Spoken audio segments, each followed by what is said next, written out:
здесь я хочу сказать, что несмотря на вот эти колоссальные потрясения валютного рынка, которые мы вот последние 10 дней испытали, сейчас, правда, ситуация так более-менее, судя по всему, нормализуется, но испытания были очень большие. Мы с нашими китайскими партнерами постоянно находимся в диалоге, и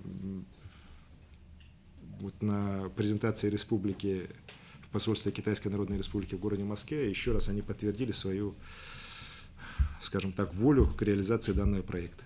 Проект этот будет крупнейший в истории и республики, и нашего города, такой инвестиционный, строительный. Объем финансирования, по нашим самым скромным подсчетам, порядка 30 миллиардов рублей. Будет составлять, скорее всего, и больше.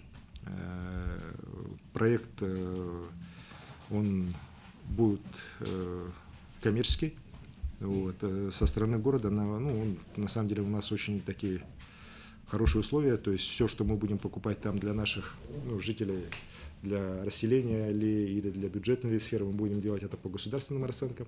Китайцы на это согласны.